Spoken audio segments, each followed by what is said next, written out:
બનેલ રજત અને સુવર્ણ ચરણ પાદુકાનું સોમનાથ ખાતે ભવ્ય સ્વાગત કરાયું।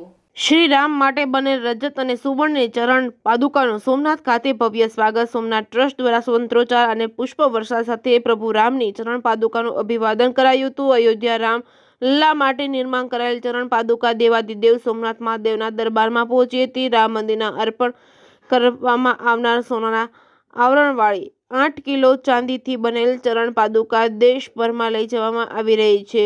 પાદુકા 1 કિલો સોના અને 8 કિલો ચાંદીમાંથી બનાવેલ છે। હૈદરાબાદના શ્રી ચલ નિવાસ શાસ્ત્રીએ આ પાદુકાનું નિર્માણ કર્યું છે। આજે તારીખ 19મી ડિસેમ્બરના મંગળવારના રોજ સોમનાથ જ્યોતિર્લિંગ ધામમાં આ પાદુકા લાવવામાં આવેલ છે, જેનું સોમનાથ ટ્રસ્ટના ટ્રસ્ટી જેડી પરમાર તેમજ જનરલ મેનેજર વિજયસિંહ ચાવડા તેમજ સ્થાનીય ભૂદેવો તેમજ પધારેલ ભક્તો દ્વારા પુષ્પ વર્ષા અને ફૂલોથી સ્વાગત કરવામાં આવ્યું હતું। સોમનાથ જ્યોતિર્લિંગ સમક્ષ પ્રભુ શ્રી રામ માટે બનેલ આ પાદુકાને વિરાજમાન કરીને સોમનાથ મંદિરના પૂજારી દ્વારા વિધિ વિધાનથી તેનું પાદુકા પૂજન કરવામાં આવ્યું। ઉલ્લેખનીય છે કે શ્રી ચલ શ્રીનિવાસે પણ આ પાદુકા હાથમાં લઈને 41 દિવસ સુધી અયોધ્યામાં નિર્માણાધીન મંદિરની પરિક્રમા કરી છે।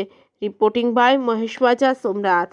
ओम नमः पार्वती पते हर हर महादेव हर।